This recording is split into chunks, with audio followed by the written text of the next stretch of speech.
മാർഗി നാട്യഗ്രഹത്തിലേക്ക് എല്ലാ ആസ്വാദകരെയും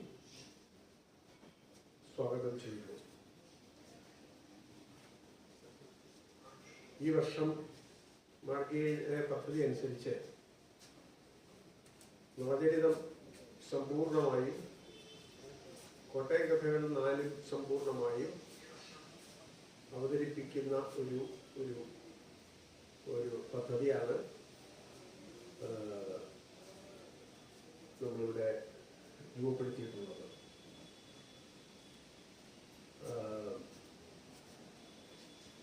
മാസത്തോളമുള്ള കളികളിലൂടെ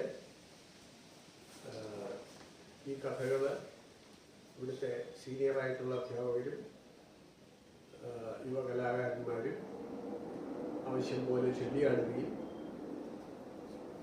നവചരിതത്തെ സംബന്ധിച്ച് അതിൻ്റെ സാഹിത്യ ക്ലാസുകൾ നടത്തി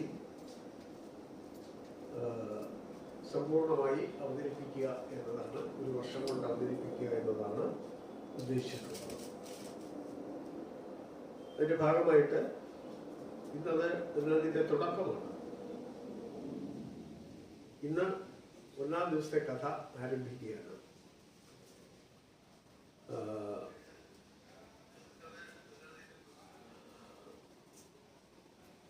ഇവിടുത്തെ കലാകാരന്മാർക്കുള്ള ക്ലാസ്സുകൾ പ്രത്യേകം നമ്മളിവിടെ ചെയ്തുകൊണ്ടിരിക്കുകയാണ്. ഇത് കൂടാതെ കളി കാണുന്ന ആസ്വാദകർക്കും അത് ലൈവായിട്ട് ഓൺലൈനിലൂടെ കാണുന്നവർക്കും പ്രയോജനപ്പെടുത്തുമാറ് അന്നന്ന് അവതരിപ്പിക്കുന്ന ഭാഗങ്ങളുടെ ഒരു ചെറിയ വിശദീകരണം നൽകുക എന്നതാണ് ഇതിൻ്റെ ഉദ്ദേശ്യം. നേരത്തെ പറഞ്ഞു, ഇന്ന് 1-ാം ദിവസത്തെ കഥ ആരംഭിക്കുകയാണ്. നളകഥ അല്ലെങ്കിൽ നളചരിതം തികച്ചും മറ്റെല്ലാ ആട്ടക്കഥകളിൽ നിന്നും വ്യത്യസ്തമായിട്ട് എല്ലാ ആട്ടക്കഥകളും പുരാണ ഇതിഹാസങ്ങളിൽ നിന്ന് സ്വീകരിച്ചിട്ടുള്ള ഇതിവൃത്തമാണ്. പക്ഷെ അതിൽ നിന്നൊക്കെ വ്യത്യസ്തമായി മനുഷ്യകഥ ആഖ്യാനം ചെയ്യുന്ന ഒരു കഥ എന്ന നിലയിലാണ് നളചരിതം കൂടുതൽ ശ്രദ്ധേയമാകുന്നത്. ഇപ്പോൾ കോട്ടയം കഥകൾ എഴുതിയ കോട്ടയം കഥകളിൽ ഉൾപ്പെടുന്ന ധർമ്മപുത്രനും ഭീമനും ഒക്കെ മനുഷ്യർ തന്നെയാണ്. പക്ഷെ അവിടെയുള്ള അതിമാനുഷികത്വം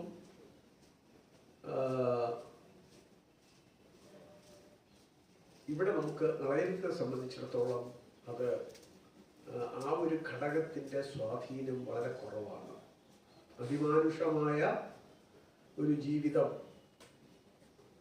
അല്ല ഇവിടെ, തികച്ചും മനുഷ്യാനുഭവങ്ങളുടെ നളചരിതം എന്ന് പറയുന്നത് നരചരിതമാണ്, മനുഷ്യന്റെ ചരിതമാണ്. അങ്ങനെയാണ് മഹാഭാരതത്തിലും നളകഥ ആഖ്യാനം ചെയ്യപ്പെട്ടിട്ടുള്ളത്. കാരണം മനുഷ്യ ജീവിതത്തിൽ നേരിടുന്ന അതിദാരുണമായ ദുരന്തങ്ങളുടെയും വേദനകളുടെയും യാതനകളുടെയും ഒക്കെ കഥയാണ് നളചരിതത്തിൽ നാം കാണുന്നത്. അതൊരു പ്രത്യേകത തന്നെയാണ്. അങ്ങനെ ഒരു മനുഷ്യകഥ ആഖ്യാനം ചെയ്യുമ്പോൾ അതിനകത്ത് ഉണ്ണായി വാര്യർ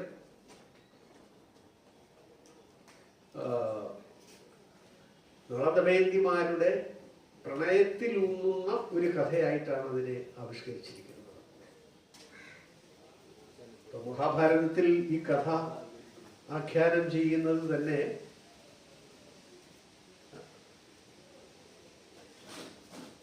ചൂതിൽ തോറ്റ് വനവാസം ചെയ്യുന്ന പാണ്ഡവന്മാർക്ക്, പ്രത്യേകിച്ച് ധർമ്മപുത്രർക്ക്, തന്നെ പോലെ ദുഃഖം അനുഭവിക്കുന്ന മറ്റാരുണ്ട് ഈ ലോകത്തിൽ എന്ന് പറഞ്ഞ് കേഴുന്ന ധർമ്മപുത്രനെ ആശ്വസിപ്പിക്കുന്നതിനായിട്ടാണ് ബൃഹദശ്വൻ ഈ കഥ പറയുന്നത്, നളന്റെ കഥ പറയുന്നത്. ധർമ്മപുത്രനേക്കാൾ ദുഃഖമനുഭവിച്ച, ജീവിതത്തിൻ്റെ യാതനകൾ, കൊടും യാതനകൾ അനുഭവിക്കേണ്ടി വന്ന നളദമയന്തിമാരുടെ കഥ പറയുന്നത്. അപ്പം നമുക്ക് പെട്ടെന്ന് മനസ്സിലാക്കാവുന്ന ഒരു കാര്യമാണത്. ധർമ്മപുത്രൻ ചൂതിൽ തോറ്റാണ് കാട്ടിലേക്ക് പോയത്. പക്ഷേ ധർമ്മപുത്രനോടൊപ്പം ബലവാന്മാരായ തൻ്റെ സഹോദരന്മാരും ധർമ്മപത്നിയായ പാഞ്ചാലിയും 10,000-കണക്കിന് ബ്രാഹ്മണരും കൂടെ കൂടെ വന്ന് സന്ദർശിക്കുന്ന ഋഷിമാരും ഭഗവാൻ ശ്രീകൃഷ്ണൻ തന്നെ കൂടെ കൂടെ വന്ന് സന്ദർശിക്കുന്ന ഒക്കെ ആണ് ധർമ്മപുത്രരുടെ വനവാസം എന്ന് പറയുന്നത്. അതിന് എത്രയോ വ്യത്യസ്തമാണ് നളന്റെ വനവാസം. ആ നളദമയന്തിമാര് പരസ്പരം പിരിഞ്ഞ് ആ വേർപാടിൻ്റെ വേദനകളിലും ജീവിതത്തിൻ്റെ ഓരോ പടിപടിയായിട്ടുള്ള ഓരോരോ ദുരന്തങ്ങളിൽ വീണ് വീണ് കഷ്ടപ്പെട്ട് വിടുന്ന ദമയന്തിയെ പോലെ ജീവിതത്തിൻ്റെ യാതനകൾ അനുഭവിച്ച ഒരു ഒരു ഒരു നായിക കഥാപാത്രം നമ്മുടെ പുരാണ ഇതിഹാസങ്ങളിൽ വേറെ ഇല്ല. ഉണ്ണായി വാര്യർ സൃഷ്ടിച്ച ദമയന്തി അനുഭവിച്ച യാതനകളുടെ എത്രയോ ഇരട്ടി മഹാഭാരതത്തിലുണ്ടെന്നുള്ളത് വേറൊരു കാര്യമാണ്. അപ്പോൾ അതാണ് നളകഥയുടെ ഒരു പ്രധാന വശം എന്ന് പറയുന്നത്. ഈ ജീവിതം, സുഖ ദുഃഖാത്മകമായ ജീവിതം,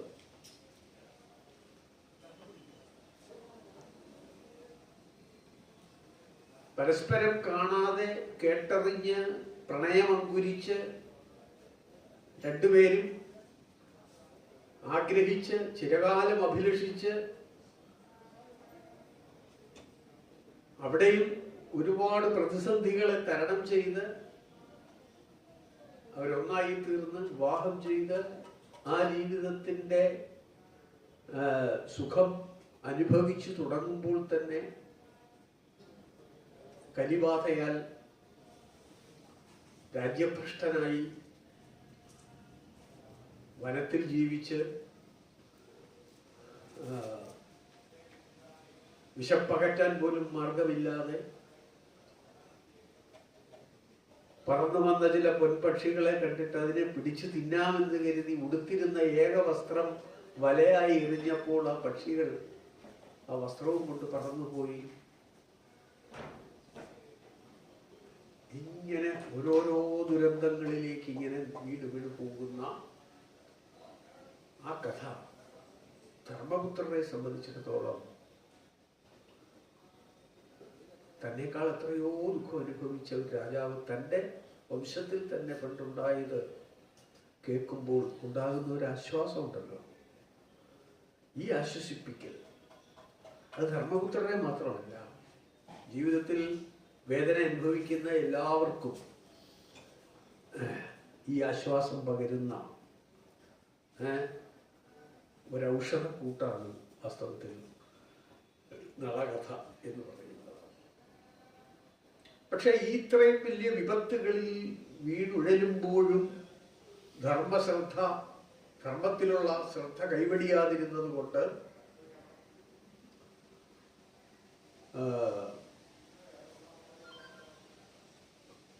വീണ്ടും അവരൊന്നിച്ച് ആ ഐശ്വര്യപദത്തിലേക്ക് തന്നെ തിരിച്ചെത്തുന്ന ഒരു കഥ. ആ തിരിച്ചെത്തലിൻ്റെയൊക്കെ വഴികളുണ്ടല്ലോ, ദുർഘടമായ വഴികൾ, വേദനാനിർഭരമായ അനുഭവങ്ങൾ. എന്തിനിത്ര വേദന ഈ രണ്ട് കഥാപാത്രങ്ങൾക്ക് നൽകി എന്ന് നാം തന്നെ ചോദിച്ചു പോകുമാറ് ഈ നളദമയന്തിമാരുടെ ജീവിതം ആഖ്യാനം ചെയ്ത അത് ആ ജീവിതത്തെക്കുറിച്ചുള്ള ഈ ഒരു സന്ദേശം എത്രമേൽ ദുരന്തങ്ങളുടെ അധപ്പതനത്തിന്റെ നെല്ലിപ്പലകയിൽ വീണ് വിലപിക്കുന്ന ഒരവസ്ഥയിൽ എത്തിയാൽ പോലും അവിടെയും ധർമ്മബോധം പിടിയാതെ ഈശ്വര ബുദ്ധി വിടാതെ വീണ്ടും മുന്നേ പോലെ ഐശ്വര്യപദത്തിൽ എത്തിച്ചേരാൻ കഴിയുമെന്ന് കാണിച്ചു തരുന്ന ഒരു കഥ. ആ കഥ മഹാഭാരതം വ്യാസൻ ആ ലക്ഷ്യത്തോടെയാണ് ഈ കഥ എഴുതിയതെങ്കിൽ ഉണ്ണായി വാര്യരത് മറ്റൊരു ലക്ഷ്യത്തെ കൂടി ഉൾപ്പെടുത്തിയാണ് ആ കഥയെ ആഖ്യാനം ചെയ്യുന്നത്. ഈ ദമ്പതിമാരുടെ വിവാഹത്തിന് മുമ്പുള്ള അവരുടെ പ്രണയത്തിൻ്റെ അവസ്ഥകളും വിവാഹം കഴിഞ്ഞുള്ള ഒന്നിച്ചുള്ള ജീവിതത്തിൻ്റെ അവസ്ഥകളും പിന്നീട് വേർപെട്ട് ജീവിക്കേണ്ടി വന്ന അവസ്ഥയിലും ഒക്കെയുള്ള ഈ പ്രണയത്തിൻ്റെ ഓരോരോ അവസ്ഥകളെ ഊന്നിക്കൊണ്ടാണ് അതല്ലെങ്കിൽ നമുക്ക് അന്നേ വരെ മലയാള സാഹിത്യത്തിൽ കാണാൻ കഴിയാത്തത്ര ദിവ്യമായ, പരിശുദ്ധമായ, സാത്വികമായ ഒരു പ്രണയത്തിന്റെ ആവിഷ്കാരമായിട്ടാണ് ഉണ്ണായി വാര്യർ. ഞാൻ പലപ്പോഴും പറയാറുള്ള കാര്യമാണ്, ഈ പ്രണയത്തെ, ഇങ്ങനെ ഒരു പ്രണയത്തെ, സത്വശുദ്ധിയാർന്ന ഒരു പ്രണയത്തെ ആവിഷ്കരിക്കുമ്പോഴും അതോടൊത്തു വരുന്ന വേദനകളും യാതനകളും ഒക്കെ തീവ്രമായ അനുഭവം പകരുമാറ് ആവിഷ്കരിക്കുമ്പോഴും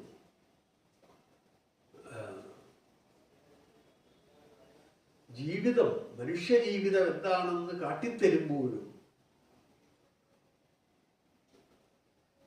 നമുക്ക് മലയാളികൾക്ക് ഒരുപക്ഷെ 18-ാം നൂറ്റാണ്ടിൽ ഉണ്ണായി വാര്യർ ഈ കാവ്യം എഴുതി അരങ്ങത്തേക്ക് കൊണ്ടുവന്നപ്പോൾ 1752 അടുപ്പിച്ച് പത്മനാഭസ്വാമി ക്ഷേത്രത്തിൽ നളചരിതം കളിപ്പിച്ചു എന്നാണ് പറയപ്പെടുന്നത്. പക്ഷേ ഒന്ന് ഓർത്തു നോക്കിയാൽ ഈ നളചരിതം 4 ദിവസത്തെ കഥയും കേരളീയ ആസ്വാദക മനസ്സിൽ ഇടം പിടിച്ചത് ഏതാണ്ട് 19-ാം നൂറ്റാണ്ടിന്റെ അവസാനം അല്ലെങ്കിൽ 20-ാം നൂറ്റാണ്ട് പകുതിയോട് ഒക്കെ ചേർന്നാണ്. 2 നൂറ്റാണ്ട് വേണ്ടി വന്നു. കാരണം അത്തരം ഒരു പ്രണയത്തെ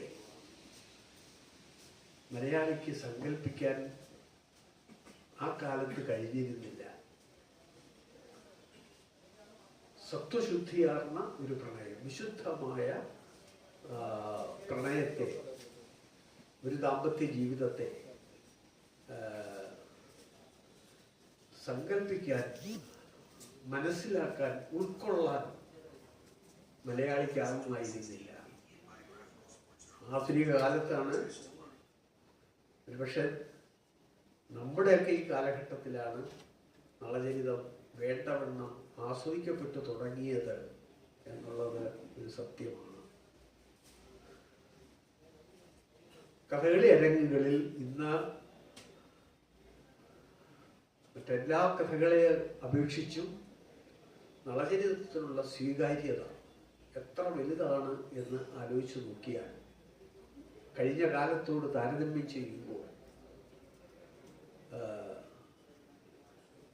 ഈ മാറ്റത്തിന്റെ കാരണം മലയാളിയുടെ തന്നെ സ്വത്വബോധത്തിലും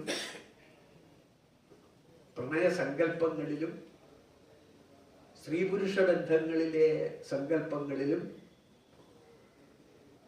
ധാരണകളിലും ഒക്കെ വന്ന വലിയ ഒരു മാറ്റമാണ് എന്ന് എടുത്തു പറയേണ്ടി വരും. ഞാൻ ആമുഖമായി ഇത്രയും പറഞ്ഞു എന്നേ ഉള്ളൂ. നളചരിതത്തെ പറ്റി ഈ ഏതാണ്ട് 2.5-3 നൂറ്റാണ്ട് കാലം നളചരിതം എങ്ങനെ ആസ്വാദക മനസ്സുകളിലൂടെ വളർന്നു വന്നു എന്നുള്ളതിൻ്റെ ഒരു ചെറിയ വിവരണം മാത്രം ഞാൻ ആമുഖമായിട്ട് പറഞ്ഞതാണ്.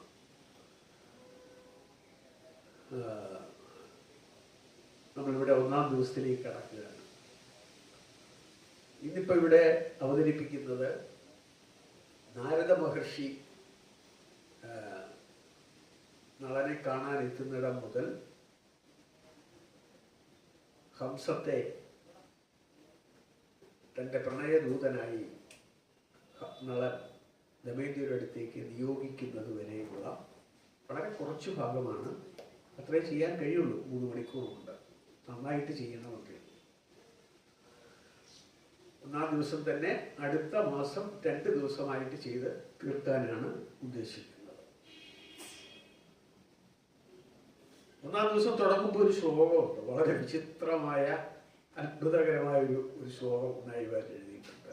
അസീപുര പരമപാവന കീർത്തിഭൂമ നാഗോപമേ നിഷത നീവൃത്തി നീതിശാലി രാജാ രതീശ സുഭഗോ ജഗദേക വീര ശ്രീ വീരസേന തനയോ നള നാമധേയ. നളനെ പറ്റി അസീപുര പണ്ടുണ്ടായിരുന്നു. എവിടെ? നിഷത നീവൃത്തി. നിഷത രാജ്യത്ത് പണ്ടുണ്ടായിരുന്നു. ആര്? ഒരു രാജാവ്. ആര്? നള നാമധേയ. ബാക്കിയെല്ലാം അദ്ദേഹത്തിന്റെ വിശേഷണമാണ്.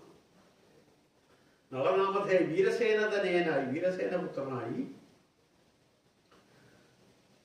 നിഷത രാജ്യത്ത്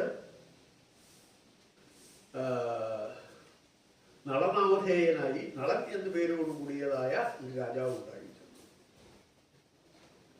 അദ്ദേഹം പരമപാവന കീർത്തി ഭൂമാവാണ്.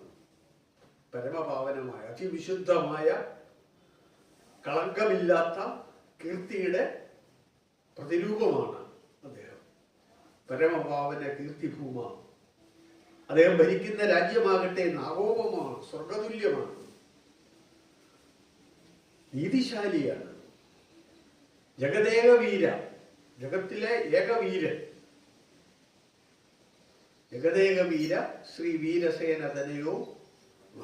പിന്നെയോ രതീശ സുഭാഗൻ, കാമദേവനെ പോലെ സുന്ദരൻ. നമുക്ക് നളകഥയിലേക്ക് പിന്നീട് അങ്ങോട്ട് ചെല്ലുമ്പോൾ നമ്മൾ എന്താ കാണുന്നത്? ഇതൊക്കെ നഷ്ടപ്പെടുകയാണ്.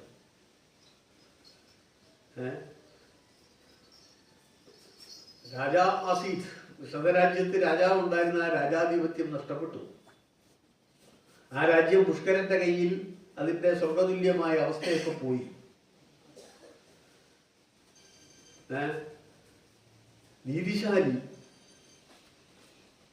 നീതിശാലിയായിരുന്ന ആള് എന്താ ചെയ്യുന്നത്? സ്വന്തം ധർമ്മഭക്തിയെ കാട്ടിൽ ഉപേക്ഷിച്ച്, അർദ്ധരാത്രിയിൽ കാട്ടില് ഒറ്റയ്ക്ക് ഉപേക്ഷിച്ച് കടന്നുകളേണ്ടി വന്നു. അപ്പൊ നീതിശാലിത്വം എവിടെ പോയി? രതീശ സുഭകൻ, കാമദേവനെ പോലെ സുന്ദരൻ. നമുക്കറിയാം, കർക്കോടക ദർശനത്താൽ വികൃതാകൃതിയായി തീരുകയാണ് ബാഹുകൻ എന്ന. അതാ നളനാമധേയ എന്ന പേരും നഷ്ടപ്പെട്ടു. ബാഹുകൻ എന്ന് പേരുമാക്കിക്കൊള്ളൂ എന്ന് കർക്കോടകൻ പറഞ്ഞത്. അല്ലേ? അപ്പൊ ഈ ജീവിതത്തിന്റെ ഈ 2 വശങ്ങൾ, ഏറ്റവും ഐശ്വര്യപദത്തിൽ ഇരിക്കുന്ന അവസ്ഥയിൽ നിന്ന് അതിൻ്റെ നേർ വിപരീതമായ അവസ്ഥയിലേക്ക് മനുഷ്യ ജീവിതം മാറി മറിയുന്നതിൻ്റെ ഒരു സൂചന ഈ ആദ്യത്തെ ശ്ലോകത്തിൽ തന്നെ നമുക്ക് തരികയാണ് നായകൻ ചെയ്യുന്നത്. ഇതേ തുടർന്ന് പിന്നെ ഒരു നിലപ്പദമുണ്ട്. അത് ഞാനിവിടെ വിശദീകരിക്കുന്നില്ല. അതിനകത്തും ഒരുപാട് കാര്യങ്ങൾ നളനെ പറ്റി പറയുന്നുണ്ട്. നളന്റെ പെരിയൊരു ദോർബല പാവകദേവന് വിറകാക്കി വിമതൗഖം. ഇതൊന്നും കഥയിൽ നമുക്ക് അതിൻ്റെ ഒരു സംഭവങ്ങളൊന്നും കാണാനില്ല. നളന്റെ ആ വീരപരാക്രമിയായ നളന്റെ അവസ്ഥകളെ മനസ്സിലാക്കാൻ പറ്റുന്ന സന്ദർഭങ്ങളൊന്നും കഥയിലില്ല.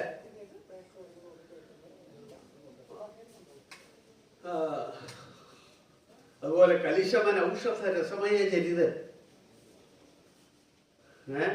കലിശമന ഔഷധം, കലിശമനത്തിനുള്ള ഔഷധരസം. കലിയെ, മനുഷ്യനെ ബാധിക്കുന്ന കലിയെ നശിപ്പിക്കുന്നതിനുള്ള ഔഷധരസമായിട്ടുള്ള ചരിതത്തോടു കൂടിയവൻ ഉള്ള കഥ. മനുഷ്യനെ ബാധിക്കുന്ന കലി എന്ന വലിയ ദുഷ്ടമായ ആ മാലിന്യത്തെ ഇല്ലാതാക്കി തീർക്കുന്നതാണ്. ഇങ്ങനെ ഒരുപാട് വിശേഷണങ്ങൾ അതിനെപ്പറ്റി ഈ ആദ്യത്തെ നിലപ്പദത്തിലും പറയുന്നുണ്ട്. ഇത് കഴിഞ്ഞാൽ രംഗം ആരംഭിക്കുന്നത്, ഈ നിലപ്പദം വേണമെങ്കിൽ നമുക്ക് പുറപ്പാടായിട്ട് ചെയ്യാവുന്നതാണ്. ഇതിപ്പോൾ അത് ഉൾപ്പെടുത്തിയിട്ടില്ല. കഥയിലേക്ക് നേരിട്ട് പ്രവേശിക്കുകയാണ്. നളനരവരനേവം ഭൂതലം കാത്തുവാഴും നളവിൽ അവനിൽ ഏറ്റവും പ്രീതി കൈക്കൊണ്ട് ഒരു നാൾ വിളിതരസം എഴുന്നള്ളിയിടിനാൻ തൽസമീപേ നളിനഭവതനൂജൻ നാരദൻ മൗലീന്ദ്രൻ. കഥയിലേക്ക് പ്രവേശിച്ചു. ആസീത് പുര, പുര ആസീത്, പണ്ടുണ്ടായിരുന്നു എന്നൊക്കെയുള്ള വാക്കൊക്കെ വ്യാസന്റെ മഹാഭാരതത്തിൽ അതുപോലെ കോപ്പി അടിച്ചിരിക്കുക കേട്ടോ. ആസീത് പുര, പുര ആസീത്, നളനാമധേയ രാജ പുര ആസീത്, നിഷധ രാജ്യത്ത്. ഇതൊക്കെ മഹാഭാരതത്തിലുള്ളത് തന്നെയാണ്. പക്ഷെ കഥ തുടങ്ങുന്ന മഹാഭാരതത്തിലുള്ള പോലെയല്ല. എന്താ, നാരദ മഹർഷി ഇദ്ദേഹത്തെ ഒന്ന് കണ്ടു എന്നാണ്.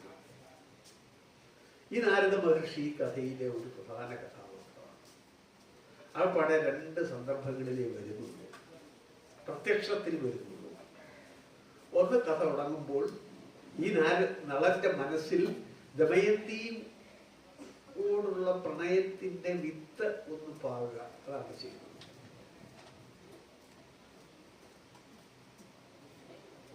അതിനാണ്, അതൊരു നല്ല തുടക്കമാണ്. കാരണം നളന്റെ ആകട്ടെ ദമയന്തിയുടെ ആകട്ടെ പൂർവ്വകഥയൊന്നും ഇതിനകത്തില്ല. അത് അവിടെ ചില സൂചനകളിലൂടെ വരുന്നുണ്ട്. അപ്പൊ ആ നളന്റെ മനസ്സിൽ ദമയന്തിയോട് പ്രേമം ജനിപ്പിക്കുക എന്ന ഒരു ധർമ്മമാണ് നാരദൻ നിർവഹിക്കുന്നത്. ഈ പ്രണയം ഇതിവിടെ ഇവിടെ ഈ കുണ്ടനായക നന്ദിനി കഴിഞ്ഞുള്ള ആട്ടത്തിൽ അത് ആ പ്രണയത്തിന്റെ ഇതിനു മുമ്പുള്ള അവസ്ഥ കൂടെ ഉൾപ്പെടുത്തിക്കൊണ്ടുള്ള ഒരു ആട്ടമാണ് ഇന്നിവിടെ ചിട്ടപ്പെടുത്തിയിരിക്കുന്നത്. മുമ്പത്തെ അവസ്ഥ, മുമ്പ് അതിനകത്ത് പറയുന്നുണ്ട്, പാന്തലോകാശ്രുതായം, പാന്തലോകരിൽ നിന്ന് ദമയന്തിയെ കുറിച്ച് നളൻ കേട്ടിട്ടുണ്ട്. ഈ നാരദൻ വന്ന് പറയുന്നതിനൊക്കെ മുമ്പ് തന്നെ അത് നമ്മളൊന്ന് വികസിപ്പിച്ച് നളന്റെ ഒരു പൂർവ്വകഥ വികസിപ്പിച്ചെടുക്കുക ആട്ടത്തിൽ ചെയ്തിരിക്കുന്നത്. അപ്പൊ ഈ പാന്തലോകരൊക്കെ വന്ന് പറഞ്ഞ് ദമയന്തിയെ കുറിച്ച് കേട്ടിട്ടുണ്ടെങ്കിലും അപ്പോഴൊന്നും ആ പ്രണയത്തെ തിരിച്ചറിയാൻ നളന് കഴിഞ്ഞില്ല. അതെവിടെയോ മനസ്സിൽ അത് അത് അത് ഉറങ്ങിക്കിടക്കുകയുണ്ട് അവിടെ ആ പ്രണയം. ദമയന്തിക്കും അതുപോലെ തന്നെ. ദമയന്തിയുടെ ഇതിലേക്ക് വരുമ്പോഴും നമ്മൾ ഇത് തന്നെയാണ് കാണുന്നത്. ശൈശവം മുതലേ കേട്ടിരിക്കുന്നു എന്നാണ് ദമയന്തി പറഞ്ഞത്. ദമയന്തി തന്നെ പറയുന്നത് നളനെ കുറിച്ച് കേട്ടിരിക്കുന്നു. അപ്പം ആ ചെറുപ്രായത്തിലെ തന്നെ ദമയന്തിയെ കുറിച്ച് കേട്ട് മനസ്സിൽ അവളെ കുറിച്ചുള്ള ഒരു ധാരണ താനറിയാതെ ഒരു പ്രണയമായി അതിങ്ങനെ രൂപപ്പെട്ട് കിടന്നിരുന്നു. വീരസേനൻ മരിച്ചതിന് ശേഷം രാജ്യഭരണമേറ്റ നളൻ രാജ്യകാര്യങ്ങളിൽ വ്യാപൃതനായി ജീവിക്കുന്നതിനിടയിൽ തൻ്റെ ഉള്ളില് ഈ സുപ്തമായി കിടക്കുന്ന ഈ പ്രണയത്തെ അറിഞ്ഞില്ല എന്നുള്ളതാണ് വാസ്തവം. അത് ഒന്ന് തൊട്ടുണർത്താം,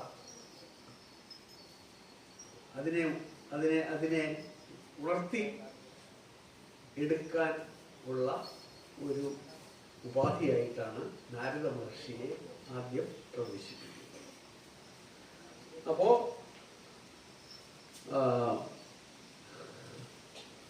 എന്താണ്, നളനര വരദേവം ഭൂതലം കാത്തു വാഴുന്നളവിൽ അവനിലേറ്റം പ്രീതി കൈക്കൊണ്ടൊരു നാൾ വിളിതരസം എഴുന്നള്ളീടിനാൻ തൽസമീപേ നളിനഭവതനൂജൻ ബ്രഹ്മപുത്രനായ നാരദ മഹർഷി വിളിതരസം വളരെ താല്പര്യത്തോടുകൂടി, നളനിൽ വലിയ താല്പര്യത്തോടുകൂടി. കാരണം ലോകത്തിൽ അന്ന് ഭൂമിയിൽ ജീവിച്ചിരിക്കുന്ന രാജാക്കന്മാരിൽ വെച്ച് ഏറ്റവും ശ്രേഷ്ഠനായ, കർമ്മതത്പരനായ, നീതിബോധമുള്ള നളനെ കുറിച്ചുള്ള താല്പര്യം കൊണ്ടാണ്. ഇതാണ് നാരദന്റെ ധർമ്മം തന്നെ. നമ്മൾ നാരദ ധർമ്മം വേറെ തരത്തിലാണ് അറിയാറുള്ളത്.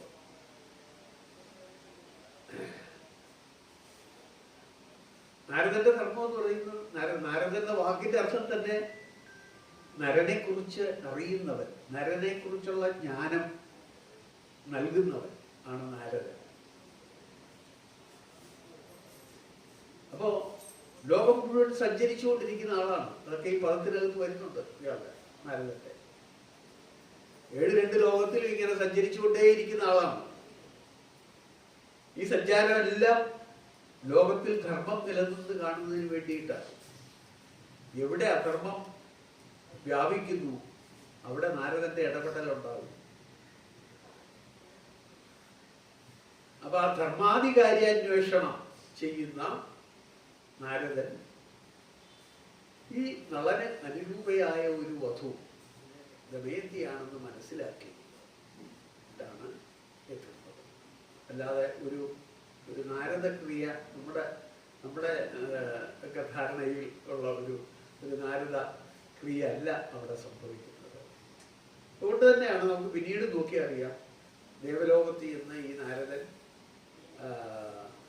ആരെ ഇന്ദ്രാദി ദേവന്മാരെയും സ്വയംവര മണ്ഡപത്തിലേക്ക് പറഞ്ഞയച്ചു. ഇതും വേണമെങ്കിൽ നമുക്ക് ദുർവ്യാഖ്യാനം ചെയ്യാം. എന്താ, അവിടെ ഒരു കലഹം ഉണ്ടാക്കാൻ വേണ്ടി ദേവന്മാരെ പറഞ്ഞയച്ചതാണ്. അതല്ല, പിന്നെന്താ, ലോകത്തുള്ള രാജാക്കന്മാരും മറ്റേ എന്താണ് യക്ഷകിന്നരന്മാരും അസുര രാക്ഷസാദികളും ഒക്കെ ദമയന്തി കാമുകന്മാരായിട്ട് വന്നു കൂടുന്ന ആ സ്വയംവര സദസ്സിൽ കലഹമുണ്ടാകുമെന്ന് വിചാരിച്ച് അതെല്ലാം ഭംഗിയായി നിർവഹിക്കുന്നതിന് വേണ്ടിയിട്ട് ദേവകളുടെ സാന്നിധ്യം വേണം എന്നുള്ള ഒരറിയിപ്പാണ് നാരദൻ അവിടെ ചെന്ന് കൊടുക്കുന്നത്. ഇങ്ങനെയാണ് നാരദനെ നമ്മൾ പിന്നീട് കാണുന്നത്. പിന്നെ പ്രത്യക്ഷത്തിൽ അല്ലാതെ തന്നെ നാരദൻ ഈ കഥയിൽ ഇടപെടുന്നുണ്ട്. അത് പറഞ്ഞിരിക്കണം. എന്താ, കാർക്കോടക ദംശനം, നളന്റെ ജീവിതത്തിന്റെ ഗതി തിരിച്ചു കിട്ടാം. ആ എന്താ കലിമോചനത്തിനുള്ള വഴി ഒരുക്കി കൊടുത്ത കാർക്കോടക ദംശനം. ആ കാർക്കോടകം പറയുന്നുണ്ട്, എന്താ, ഞാൻ ഒരു മുനിയെ ചതിച്ചു. പേര് പറഞ്ഞില്ല എന്നേ ഉള്ളൂ. അതെ, പദം എഴുതി പോകുമ്പോൾ അതിനകത്ത് ഒതുങ്ങുന്ന വാക്കുകൾ നിൽക്കുന്നുണ്ടോ, എന്തായാലും പേര് പറഞ്ഞില്ല. അത് നാരദ മഹർഷിയാണ്. എന്താ, മാർഗേ ചതിച്ചതാണ്.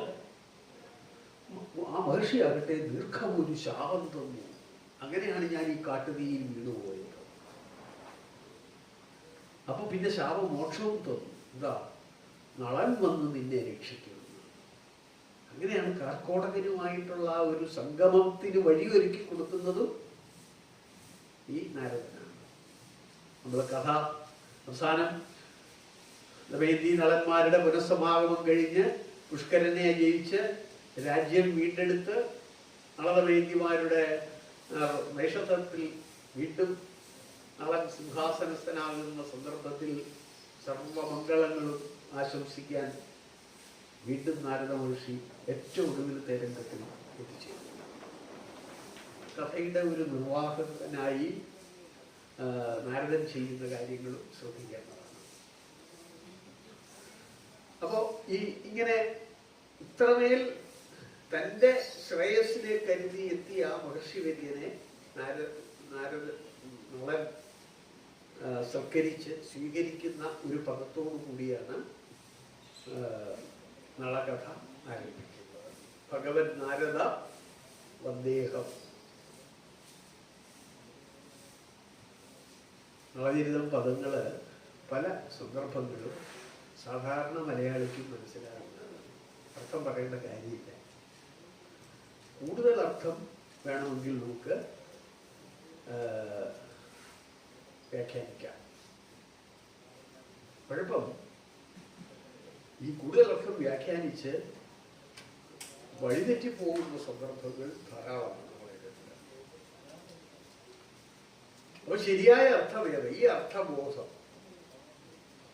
വാക്കിന്റെ ഉണ്ണായിവാൻ ഉപയോഗിച്ച വാക്കിന്റെ ശരിയായ അർത്ഥം, സന്ദർഭത്തിൽ ആ വാക്കുകൊണ്ട് കവി ഉദ്ദേശിച്ചിരിക്കുന്ന അർത്ഥം, അത് കൃത്യമായി അറിയുക എന്നുള്ളത് ആവശ്യമാണ്. ഇവിടെ സംസ്കൃതം നന്നായിട്ട് ഉണ്ണായിവാൻ കലർത്തിയിട്ടുണ്ട്. പക്ഷേ ഏത് സാധാരണ മലയാളിക്കും വായിച്ച് മനസ്സിലാക്കാവുന്നത് തന്നെയാണ്. ഇപ്പം ഭഗവൻ നാരദ വന്ദേഹം, അഖവും നീങ്ങിമേ സർവം, ഗൃഹവും ഭൂതമായിപ്പോൾ, ആർക്കും മനസ്സിലാക്കാവുന്നതാണ്. എൻ്റെ പാപങ്ങളൊക്കെ നശിച്ചു, ഈ ഗൃഹം പരിപാവനമായി, അങ്ങയുടെ ആഗമനം കൊണ്ട് ഈ ഗൃഹം പരിപാവനമായിരിക്കുന്നു. മുഴുതിങ്കളുദയേന കുമുദം എന്നതുപോലെ ഭവദംഗദർശനേന, അങ്ങയുടെ അംഗദർശനത്താൽ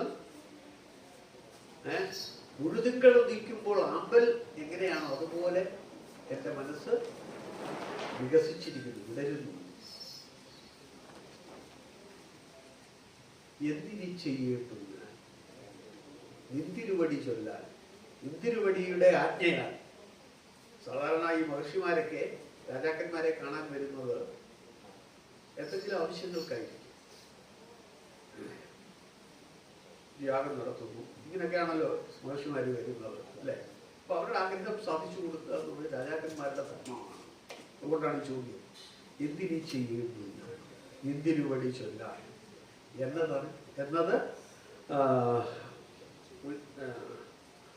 പറഞ്ഞാലും അല്ലയോ ഉന്നത തപോനിധി, ഉന്നതമായ തപസ്സിന് ഇരിപ്പിടമായിട്ടുള്ള അല്ലയോ മഹർഷി. വേറൊരു വാക്കുകളുണ്ട്, അരവിന്ദ ഭവയോനെ. ബ്രഹ്മാവ് യോനിയായിട്ടുള്ളവൻ, അരവിന്ദ ഭവൻ, താമരപ്പൂവിൽ ജനിച്ചവൻ ബ്രഹ്മാവ്. ആ ബ്രഹ്മാവിൽ നിന്ന് ജനിച്ചവൻ നാരദൻ. ഒക്കെ അങ്ങനെ നാരദനെ വളരെ ഭക്തിയോടെ ഭഗവൻ എന്നാണ് ആദ്യം തന്നെ സംബോധന ചെയ്യുന്നത്.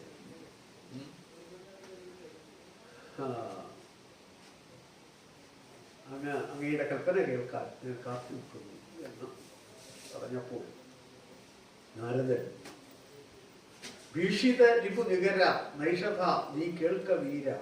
ഭീഷിത, ഭയപ്പെടുത്തപ്പെട്ട ശത്രു സമൂഹത്തോടു കൂടിയവൻ, ശത്രുക്കളെയൊക്കെ അമർച്ച ചെയ്തവൻ, അത്രയും വീരത്തോടു കൂടിയവൻ. ഭീഷിത രിപു നികര നൈഷഥ നീ കേൾക്ക വീര. ഊഴിതൻ നായകനാം നീ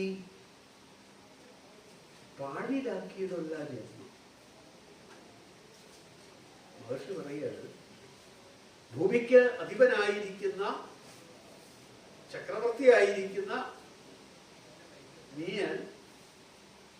നിന്റെ ജന്മം പാഴാക്കി കളയരുത്. വളരെ വല്ലാതെ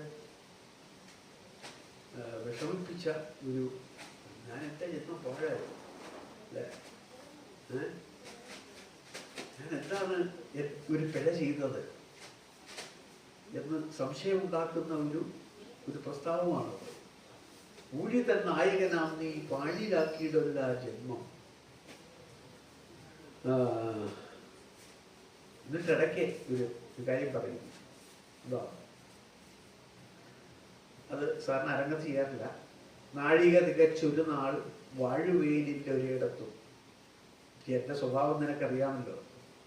നാഴിക തികച്ച് ഒരു സ്ഥലത്ത് ഞാൻ വാഴാറില്ല, ഇങ്ങനെ സഞ്ചരിച്ചുകൊണ്ടേയിരിക്കുകയാണ്. അത് ദക്ഷപ്രജാപതിയിൽ നിന്ന് കിട്ടിയ ശാപം കൊണ്ടാണ് നാരദന്. ദക്ഷന്റെ 1000 പുത്രന്മാരെ പ്രജാപതിയായ ദക്ഷൻ സൃഷ്ടിച്ച 1000 പുത്രന്മാരെയും അധ്യാത്മ ചിന്തകളിലേക്ക് അതിലേക്ക് കൂട്ടിക്കൊണ്ടുപോയ നാരദനെ ദക്ഷൻ ശപിച്ചു. ഒരിടത്തും സ്ഥിരമായി ഇരിക്കാതെ പോകട്ടെ എന്ന് ശപിച്ചു. അങ്ങനെ സഞ്ചരിക്കുന്നവനാണ് ഞാൻ. നാഴിക തികച്ചൊരു നാൾ വാഴുവേനിൽ ഒരിടത്തും. അതുകൊണ്ട് ആളുകൾ എന്നെ പറ്റി പറയുന്നത് ഏഷണിക്ക് നടപ്പൻ ഞാൻ 7 ലോകത്തിലും. ഈ 14 ലോകങ്ങളിലും ഏഷണി കൂട്ടാൻ നടക്കുന്നവനാണ് എന്ന ഒരർത്ഥം തോന്നാം. അത് ഏഷണിയല്ല, ഏഷണയാണ്. ഞാൻ നേരത്തെ പറഞ്ഞ ധർമാധികാരി അന്വേഷണമാണ്. ശാപത്തെ, ഏത് ശാപത്തെ? ഒരിടത്തും സ്ഥിരമായി നിൽക്കാതെ പോകട്ടെ എന്ന് കൊടുത്ത ശാപത്തെ ലോക നന്മയ്ക്കായിട്ട് ഉപയോഗിച്ചു നാരദൻ. ഇതാ ഏഷണയ്ക്ക് നടക്കുക, ധർമാധികാരി അന്വേഷണം. ലോകത്തിൽ ധർമ്മം നിലനിൽക്കുന്നുണ്ടോ എന്ന് അന്വേഷിച്ച് അങ്ങനെ സഞ്ചരിക്കുക. ഞാൻ ഒരു വഴി വിട്ടുപോയി. അവന്റെ ഇതാണ് അരവിന്ദ ഭവയവനെ വരവിന്നെങ്ങ് നിന്നിപ്പോൾ ഒരു ചോദ്യമുണ്ട്. ഇപ്പൊ എവിടെ നിന്നാണ് അങ്ങ് വരുന്നത്? ഹരിമന്ദിരത്തിൽ നിന്നോ പുരിയിൽ നിന്നോ നിലിമ്പാനോ? വൈകുണ്ഠത്തിൽ നിന്നാണോ, അതോ ദേവലോകത്തു നിന്നാണോ, അതോ ബ്രഹ്മലോകത്തു നിന്നാണോ, അതോ സത്യലോകത്തു നിന്നാണോ? എവിടെ നിന്നാണ് അങ്ങയുടെ ഇപ്പോഴത്തെ ഈ വരവ്? ആ വരവ് വിസ്തരിച്ച് കാണിക്കും. അവിടെ തന്നെ ഞാൻ ഈ പറഞ്ഞ കാര്യം കാണാം. അതാ ഈ വരവിനിടയിൽ ഈ വീണ വായിച്ചുകൊണ്ടുള്ള, നാരായണ മന്ത്രം ജപിച്ചുകൊണ്ടുള്ള ഈ നാരദന്റെ യാത്രയിൽ ലോകത്തിൽ ഓരോരുത്തരെയും കണ്ട് സുഖാന്വേഷണം ചെയ്ത് ധർമ്മം അന്വേഷിച്ച് ആ നടക്കുന്ന നടപ്പ് ആ വരവിൽ നിന്ന് നിന്നിപ്പോൾ എന്നിടത്ത് വിസ്തരിച്ച് കാണിക്കും നാളത്തെ പങ്കത്തില്. അതിരിക്കട്ടെ. അപ്പം അതാണ് കിട്ടിയ ശാപത്തെ ലോക നന്മയ്ക്കായിട്ട് ധർമാധികാരി അന്വേഷണത്തിനായിട്ട് വിനിയോഗിക്കുന്ന ഞാൻ ഇന്നടത്തു നിന്ന് വരുന്നു എന്നൊന്നും പറയേണ്ടതില്ല. ഇങ്ങനെ സഞ്ചരിച്ചുകൊണ്ടേയിരിക്കുകയാണ്. എങ്ങ് നിന്ന് എഴുന്നരുളി എന്ന് ചോദിച്ചില്ലേ? ആ ചോദ്യത്തിനുള്ള ഉത്തരമാണ്. പിന്നെയോ എന്നിട്ടാണ് ഉഴിതൻ നായകനാം നീ പാഴിലാക്കരുതെന്ന് പറഞ്ഞില്ലേ? എന്താ കാര്യം? കുഠിനപുരിയിലുണ്ട് സുന്ദരി ദമയന്തി നീ, കന്യകാരത്നം അവളിൽ വൃന്ദാരകന്മാർക്കും മോഹം. കുഠിനപുരിയിൽ ഭീമരാജാവിന്റെ പുത്രിയായി ദമയന്തി എന്നൊരു കന്യകാരത്നമുണ്ട്. അത് രത്നമാണത്, ഭൂമിയിലെ ഒരു രത്നമാണത്. പക്ഷെ അവളിൽ ദേവന്മാർക്ക് പോലും മോഹം ജനിച്ചിരിക്കുന്നു, ആഗ്രഹം ഉണ്ടായിരിക്കുന്നു.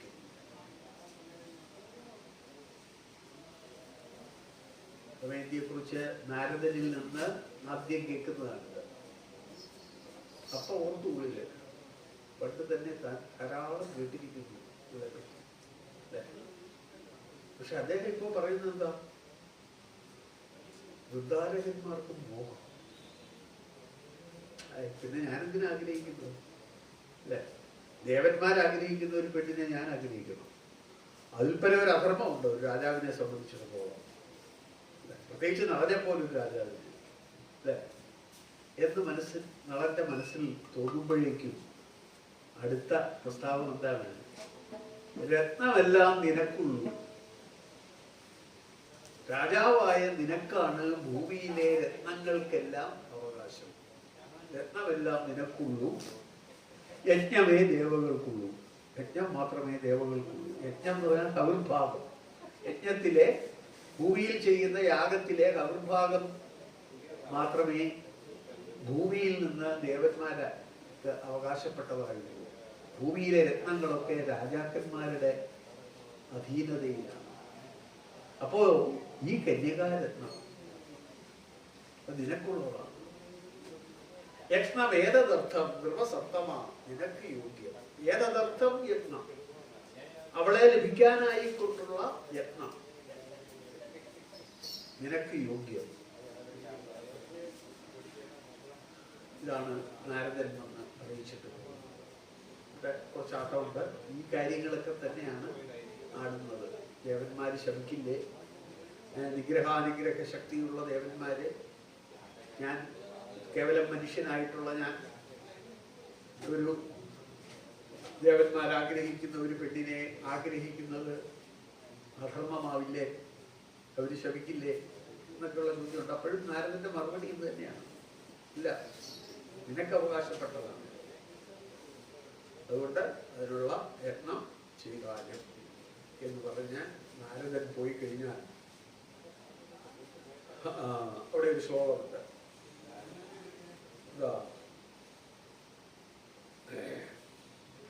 ഏവം ശ്രുത്വാ ഭാരതീം നാരദീയ. നാരദന്റെ ഭാരതി വാക്കിനെ, നാരദീയമായ വാക്ക്, നാരദൻ പറഞ്ഞിട്ടുള്ളതായ വാക്ക്. നാരദീയമായ വാക്കെന്ന് പറഞ്ഞ് ഞാൻ നേരത്തെ പറഞ്ഞ അർത്ഥം ഓർക്കണം. ഏതാ?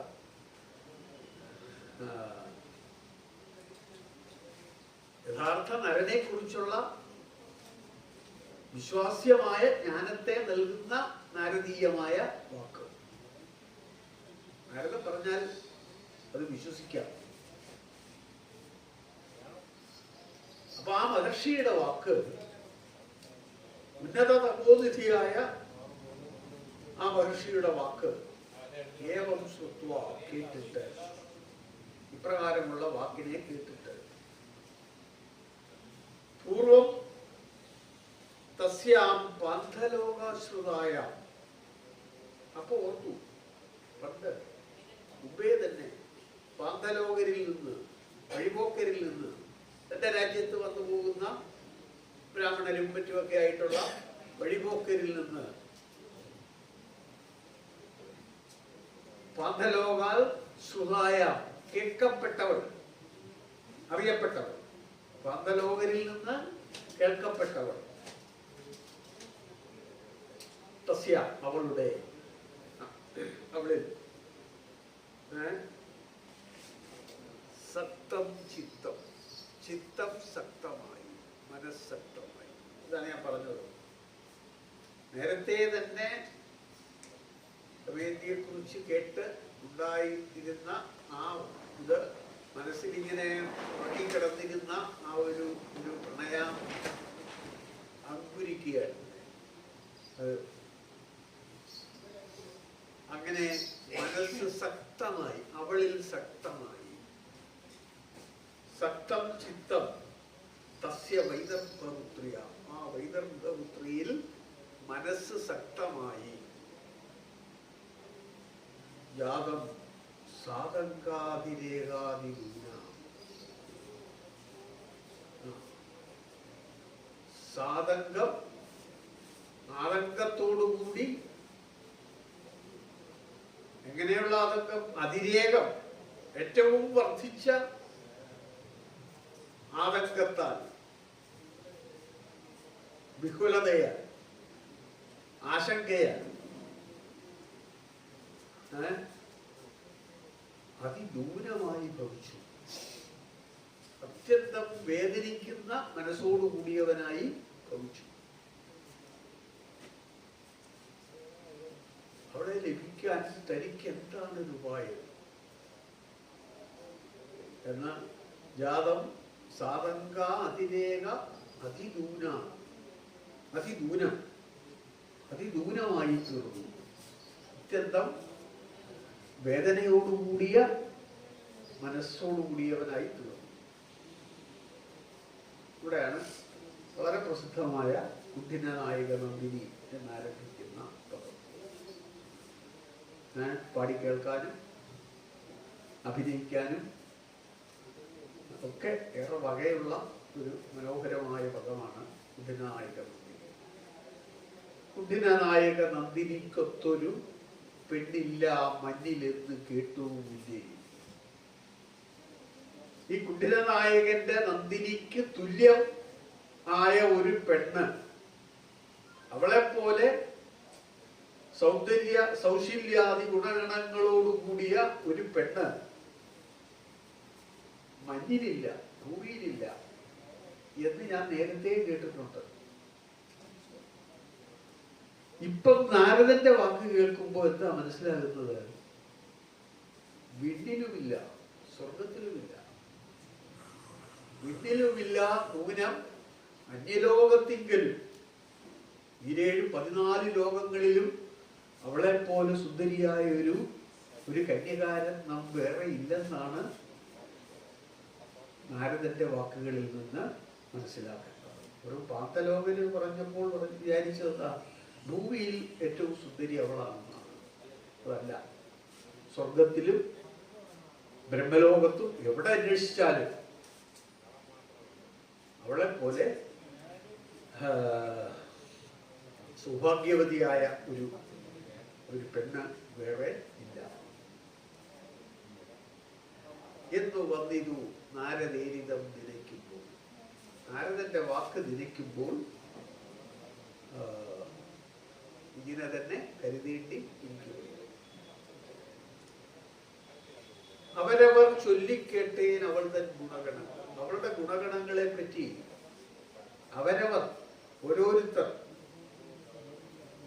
ഈ പറഞ്ഞ വഴിപോക്കരോ ബ്രാഹ്മണരോ വരുന്നവരും പോകുന്നവരും എല്ലാവരും അവരവർ ചൊല്ലിക്കേട്ടേ ഞാൻ കേട്ടു അവൾ തൻ ഗുണഗണങ്ങൾ. ആ ഗുണഗണങ്ങൾ എങ്ങനെയുള്ള ഗുണഗണങ്ങൾ? അനിതര വനിതാ സാധാരണങ്ങൾ. ഇതര വനിതകളിൽ സാധാരണമല്ലാത്ത ഗുണഗണങ്ങൾ. മറ്റു വനിതകളിൽ സ്വർഗസ്ത്രീകളിലായാലും ഭൂമിയിലുള്ള സുന്ദരിമാരിലായാലും ആരിലും തന്നെ കാണാത്ത അസാധാരണമായ ഗുണഗണങ്ങളോട് കൂടിയവൾ.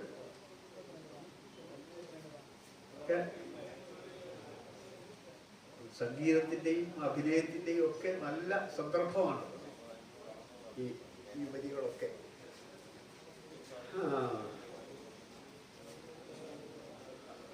അനുദിനം അവൾ തന്നിൽ അനുരാഗം വളരും. ഇപ്പോഴാ മനസ്സിലാക്കുന്നത്. നേരത്തെ തുടങ്ങിയതാണിത്, നേരത്തെ മനസ്സിലുണ്ടായിരുന്നതാണ്. ഇപ്പോഴിതാ അനുദിനം അവൾ തന്നിൽ അനുരാഗം വളരുന്നു. അനുചിതമല്ലെന്നും ഉരിവചനേന മന്യേ. ഈ അനുരാഗം എനിക്ക് എന്റെ മനസ്സിൽ വളർന്നു വരുന്ന, അടിക്കടി നിമിഷത്തോറും വളർന്നുകൊണ്ടിരിക്കുന്ന ഈ അനുരാഗം അനുചിതമല്ലെന്ന് ഇന്ന് മുനിവചനേന മന്യേ, മുനിയുടെ വാക്കുകളെ കൊണ്ട് തീരുമാനിക്കാം. കൂടുതൽ വിശദീകരിച്ച് പോകുന്നൊരു സമയം പോകുന്നു. എന്തൊരു കഴിവിനി ഇന്ദു മുഖിക്കുമെന്നിൽ അന്തരംഗത്തിൽ പ്രേമം വന്നിടുവാൻ. ഞാനങ്ങോട്ട് പ്രേമിച്ചുകൊണ്ട് മാത്രം കാര്യമില്ല. എന്റെ പ്രണയം അവൾ അറിയണം. അവളുടെ മനസ്സിൽ പ്രണയം ഇങ്ങോട്ട് തോന്നണം. അതിനെന്താണ് ഒരു ഉപായം? എന്തൊരു കഴിവിനി ഇന്ദുമുഖിയായ അവൾക്കും അന്തരംഗത്തിനുള്ളിൽ പ്രേമം വന്നിടുവാൻ അതിനെന്താണൊരു ഉപായം? പെണ്ണിനൊരാണിലൊരു പ്രേമതാമരയ്ക്ക്,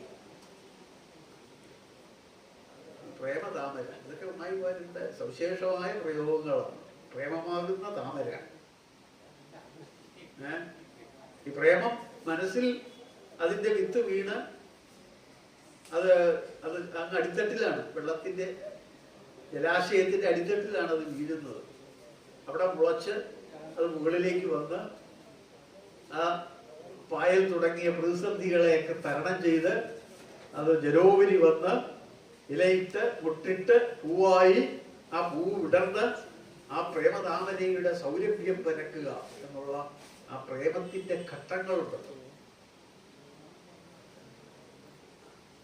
ആ ഒരു ഘട്ടമാണ് ഈ ഒന്നാം ദിവസത്തെ കഥ എന്ന് പറയുന്നത്. ആ പ്രേമതാമര അതിന്റെ സാഫല്യത്തിൽ എത്തിച്ചേരുന്ന കഥയാണ് ഒന്നാം ദിവസത്തെ കഥ. ആ പ്രേമതാമര അതൊന്ന് മുളയ്ക്കണമെങ്കിൽ പെണ്ണിന്റെ മനസ്സിൽ, ആണിന്റെ മനസ്സിൽ ഒരുപക്ഷെ പെട്ടെന്ന് സംഭവിച്ചേക്കാം. ഒരു പെണ്ണിന്റെ മനസ്സിൽ ഈ പ്രേമതാമര മുളയ്ക്കുക എന്ന് പറയുന്നത് അത്ര എളുപ്പമുള്ള സംഗതിയല്ല. ഇനി അഥവാ മുളച്ചാൽ തന്നെ അതൊന്ന് അറിയാനാണ് അതിനേക്കാൾ ബുദ്ധിമുട്ടാണ്, അല്ലേ? അതാണ് എന്തൊരു കഴിവിനി എന്ന് ചോദിക്കുന്നത്. പെണ്ണിനൊരാണിലൊരു പ്രേമതാമരയ്ക്കുന്ന ഒരു കന്ദർപ്പൻ, കാമദേവൻ, പ്രണയത്തെ ജനിപ്പിക്കുന്നവനാണ് കാമദേവൻ. കാമത്തെ ജനിപ്പിക്കുന്നവൻ മാത്രമല്ല, അങ്ങനെ വിചാരിക്കുന്നത്.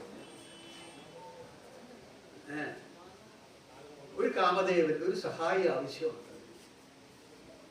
ഒരു കന്ദർപ്പൻ വേണമല്ലോ. കന്ദം സമർപ്പയിതും, അതിന്റെ വിട്ടുകൊണ്ട് എന്ന് മനസ്സിൽ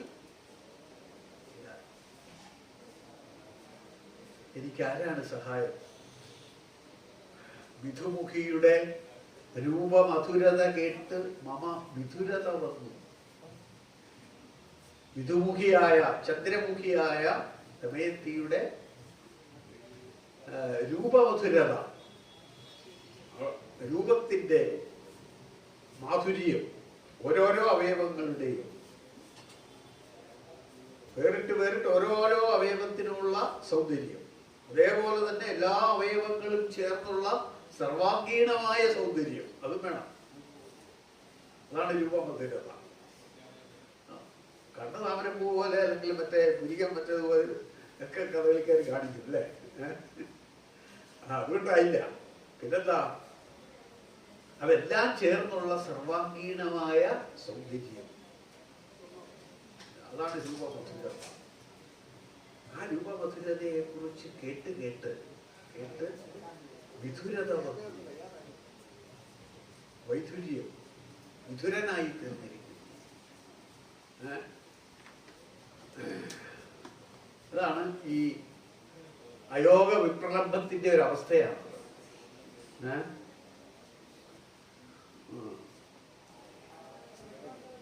വിധുരത വന്നു. ആ വിധുരത കൊണ്ട് വിസ്തരിക്കുന്നില്ല, സമയം പോയി. കൃത്യചതുരത പോയി. രാജ്യകാര്യങ്ങളിലുള്ള കൃത്യചതുരത, രാജ്യകർമ്മങ്ങൾ അനുഷ്ഠിക്കുന്നതിലുള്ള എന്റെ ചാതുര്യമുണ്ടല്ലോ, ആ സാമർഥ്യം തന്നെ നഷ്ടമായിരിക്കുന്നു. പിന്നെന്താ ഇപ്പൊ ഉള്ളത്? മുദിരതതി കബരി പരിചയ പദവിയോ. മുദിരതതി, കർമ്മേഘങ്ങളുടെ നിര. മുദിരതതി, കർമ്മേഘങ്ങളുടെ നിരയ്ക്ക് സദൃശമായ അവളുടെ മുടി. മുദിരതതി കബരി, ആ കബരി ഇവിടെ പരിചയ പദവി. ആ മുടി, ഒരു പക്ഷെ ആ മുടി കയ്യിലെടുത്ത് അത് തലമുടി കൊടുക്കുന്നത്, അല്ലെങ്കിൽ ആ മുടി ഓരി അത് കെട്ടി അതിൽ പൂ വെച്ചു കൊടുക്കുന്നത്, അങ്ങനെ അവളുടെ ആ സാമീപ്യം, അതാണ് ആ പരിചയ പദവി. അവളുടെ സാമീപ്യം, ഒന്നുകിൽ അവളുടെ സാമീപ്യം വേണം, അല്ലെങ്കിൽ പിന്നെന്താ ഗതി? വിജനെ വസതിയോ മേ ഗതി. ഈ രണ്ടിലൊന്നാണ്. അതാ, ഒന്നുകിൽ അവളുടെ സാമീപ്യം, അല്ലെങ്കിൽ വല്ല വിജനത്തിലും പോയി വസിക്കുക.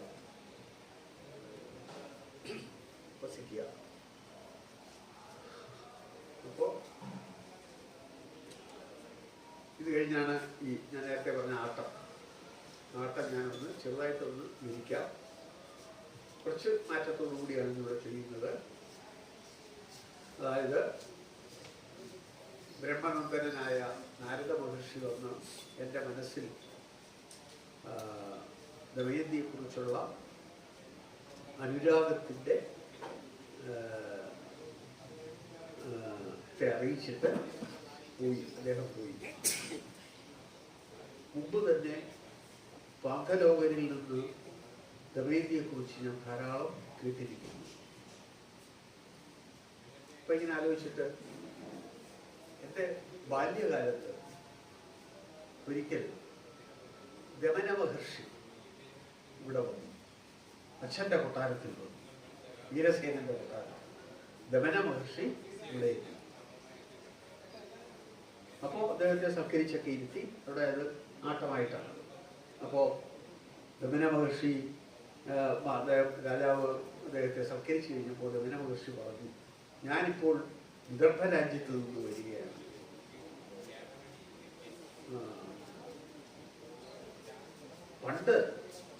പണ്ടൊരിക്കൽ ഞാൻ വിദർഭത്തിൽ ചെന്നപ്പോൾ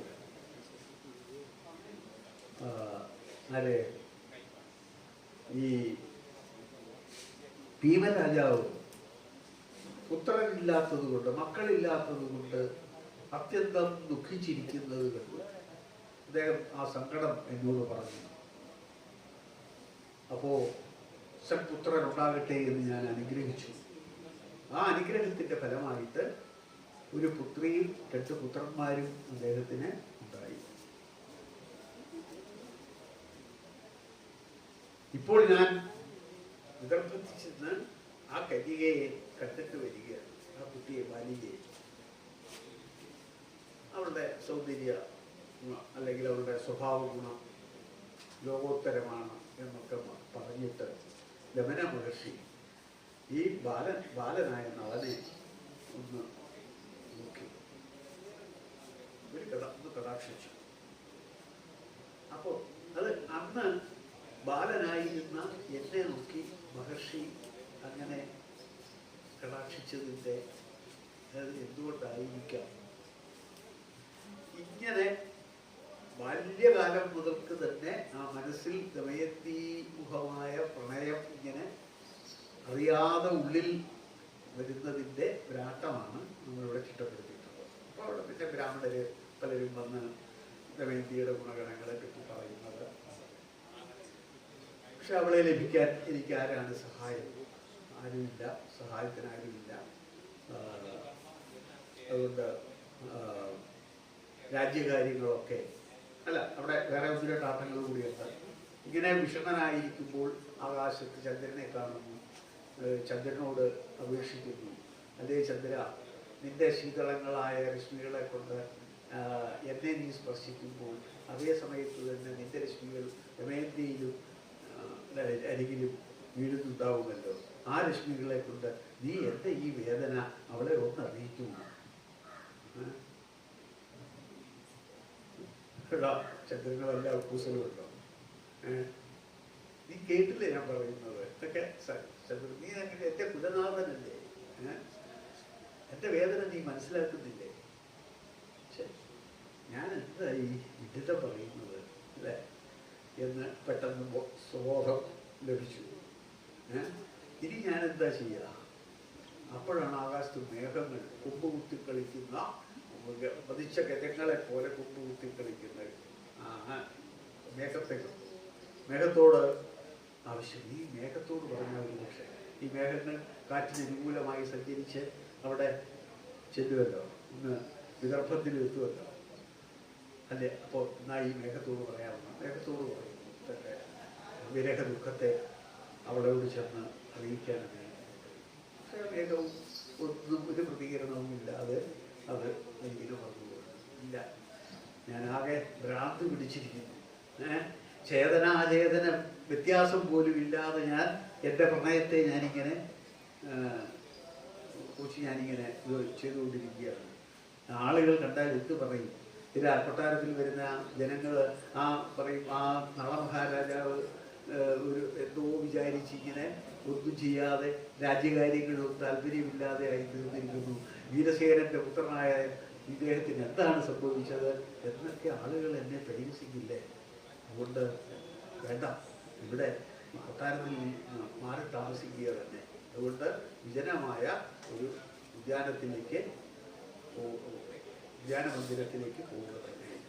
എന്നിട്ട് മന്ത്രിയെ വിളിച്ച് രാജ്യഭാരമൊക്കെ എല്ലാം ഭംഗിയായി നടത്തിക്കൊള്ളണമെന്ന് മന്ത്രിയോട് കൽപ്പിച്ചിട്ട് പോവാണ് ഉദ്യാനത്തിലേക്ക്. ഉദ്യാനത്തിൽ ചെന്നപ്പോൾ എന്താ, ഒരു ഉദ്യാനം വളരെ ഭംഗിയായി കഴിഞ്ഞിരിക്കുന്നു.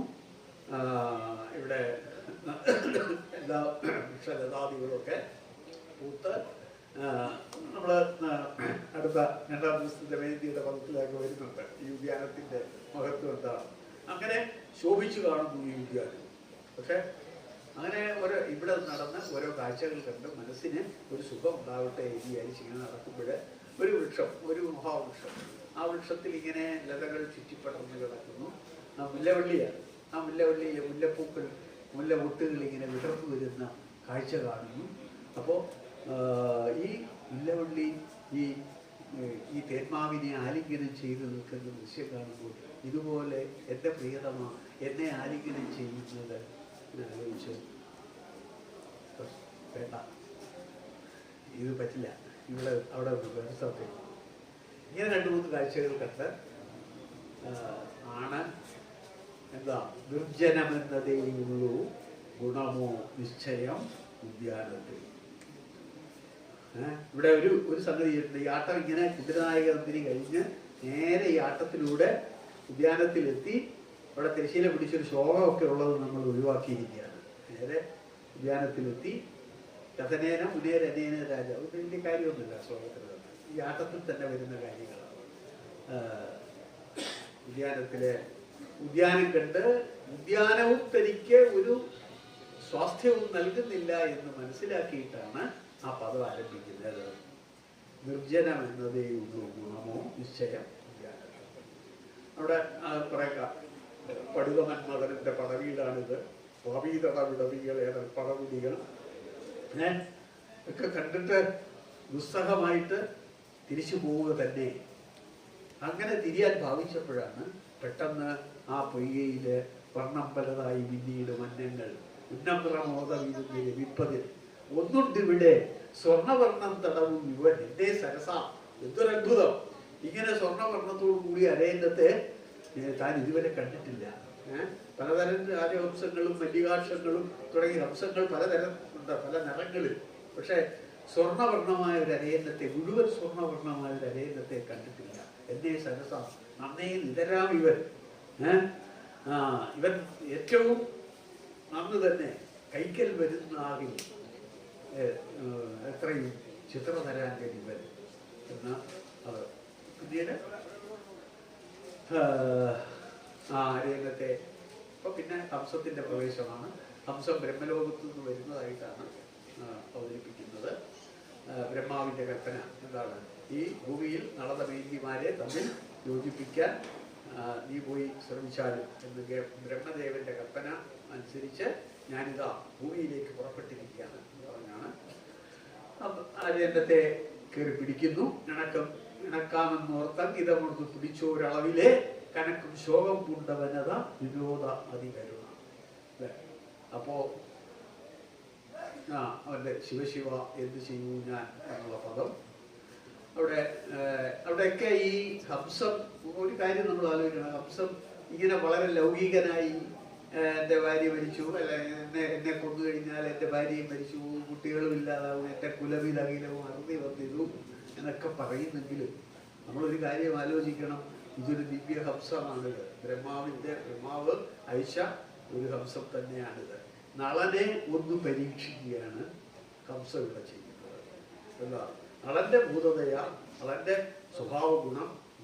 കാരണം ഇങ്ങനെ ഇത്ര ഉച്ചത്തിൽ അതിദീനമായി ഇത് ലഭിച്ചപ്പോൾ അരുത് ഹംസമേ, അരുത് പരിചയവിധം, നിന്നോട് എനിക്ക് ദേഷ്യമൊന്നുമില്ല, നിന്നെ സ്നേഹം കൊണ്ട് ഞാൻ കയറി പിടിച്ചതാണ്.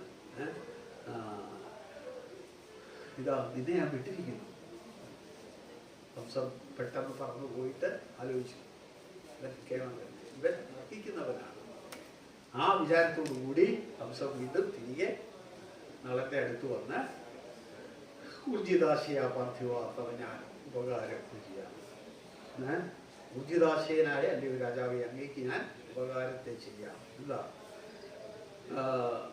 ദർപ്പിതരിക്കുന്നു നൃപകൽപ്പകൃശാനു വിദർഭമഹീരമണ കെൽപ്പുള്ള ഭീമന് ചൊൽപ്പറുമൊരു മകൾ അപ്രതിമാ ഭുവനെ.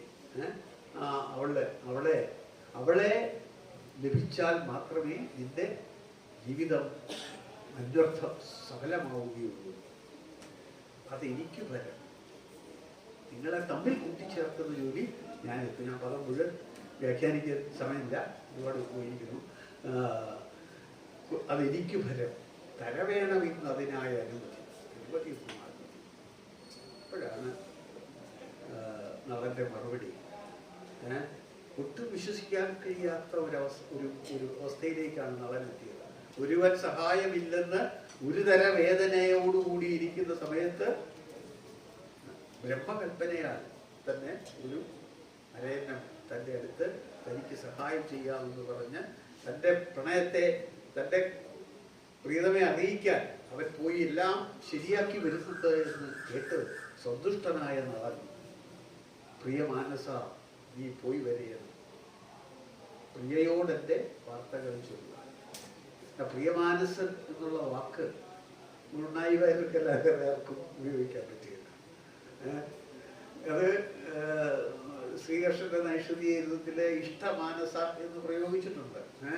ആ ഇഷ്ടമാനസനെ തന്നെ പ്രിയമാനസനാക്കിയപ്പോഴാണ് അതിന് ഭംഗിയുണ്ടായത്, അല്ലേ? പ്രിയമാനസൻ എന്നുള്ള വാക്കിന്റെ അർത്ഥവും തെറ്റിദ്ധരിച്ചു എന്ന് ഞാൻ പറയുന്നില്ല. സാധാരണ കാണിച്ചു വരുന്നത് മാനസ സരസിൽ പ്രിയമുള്ളവനെ എന്നാണ്. ഹംസങ്ങൾക്ക് മാനസ സരസിൽ പ്രിയമുണ്ട്. മാനസ സരസിൽ രാജഹംസങ്ങൾ വിഹരിക്കുന്ന, പ്രത്യേകിച്ച് മാനസ സരസിലുള്ള രാജഹംസങ്ങൾക്ക് ഉത്കൃഷ്ടി കൂടുവെന്നും ഒക്കെ ഉണ്ടെങ്കിലും ഇവിടെ അർത്ഥം പ്രിയമാനസ, എന്നിൽ ഏറ്റവും പ്രിയമുള്ള മനസ്സോട് കൂടിയവന്, എന്നോട് ഇത്രയേറെ സ്നേഹം കാണിക്കുന്ന മനസ്സോട് കൂടിയവൻ. അതല്ലേ അവിടെ വേണ്ടത്. പ്രിയമാനസ നീ പോയി വരെയാണ്. അത് ആ പദം അതൊക്കെ വളരെ ലളിതമാണ്. വചനകൗശലേന കാമിനിമാർ മണിയെ വശകയാക്കി മമ തരിക സഖേനി.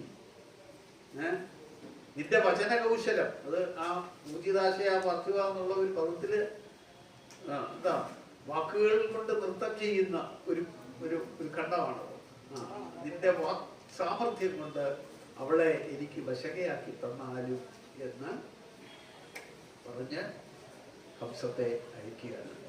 ഇവിടെ ഹംസ ആകാശത്തേക്ക് പറന്നു പോകുമ്പോൾ അതിങ്ങനെ അനന്തതയിലേക്ക് അതിങ്ങനെ